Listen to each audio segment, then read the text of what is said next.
चलिए शुरू करते हैं।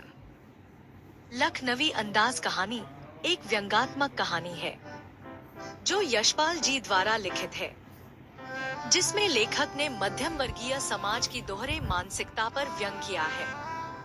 चलिए चले इस कहानी में और जानते हैं कि लेखक इस कहानी में कौन से व्यंगों के बारे में बात करना चाहते हैं। लेखक को पास में ही कहीं जाना था। लेखक ने यह सोचकर सेकंड क्लास का टिकट लिया कि उसमें भीड़ कम होती है। वे आराम से खिड़की से प्राकृतिक दृश्य देखते हुए किसी नए कहानी के बारे में सोच सकेंगे। पैसेंजर ट्रेन खुलने को थी। लेखक दौड़कर एक डिब्बे में चढ़े, परंतु अनुमान के विपरीत उन्हें डिब्बा खाली नहीं मिला। डिब्बे में पहले से ही लखनऊ की नवाबी नस्ल के एक सज्जन पालथी मारे बैठे थे। उनके सामने दो ताजे चिकने खीरे तौलिए पर रखे थे। लेखक का अचानक चढ़ जाना उस सज्जन को अच्छा नहीं लगा। उन्होंने लेखक से मिलने में कोई दिलचस्पी नहीं दिखाई।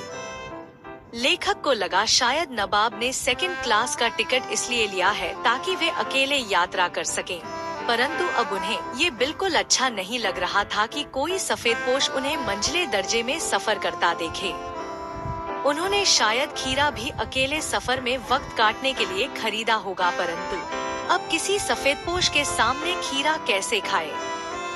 नवाब साहब खिड़की से बाहर देख रहे थे, परंतु लगातार कनखियों से लेखक की ओर भी देख रहे थे। अचानक ही नवाब साहब ने लेखक को संबोधित करते हुए खीरे का लुत्फ उठाने को कहा, परंतु लेखक ने शुक्रिया करते हुए मना कर दिया। नवाब ने बहुत ढंग से खीरे को धोकर छीला, काटा और उसमें जीरा, नमक मिर्च बुरक कर तौलिए पर सजाते हुए पुनः लेखक से खाने को कहा, किंतु वे एक बार मना कर चुके थे। इसलिए आत्मसम्मान बनाए रखने के लिए दूसरी बार पेट खराब होने का बहाना बनाया। लेखक ने मन ही मन सोचा कि मियां रईस बनते हैं, लेकिन लोगों की नजर से बच सकने के ख्याल में अपनी असलियत पर उतर आए हैं। नवाब साहब खीरे की एक फाक को उठाकर होठों तक ले गए, उसको सूंघा।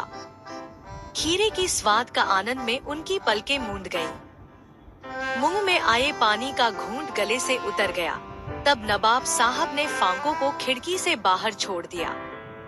इसी प्रकार एक एक करके फाक को उठाकर सूंघते और फेंकते गए। सारे फांकों को फेंकने के बाद उन्होंने तौलिए से हाथ और होठों को पोंछा। फिर गर्व से लेखक की ओर देखा और इस नायाब इस्तेमाल से थककर लेट गए। लेखक ने सोचा कि खीरा इस्तेमाल करने से क्या पेट भर सकता है। तभी नवाब साहब ने डकार ले ली और बोले, खीरा होता है लजीज पर पेट पर बोझ डाल देता है।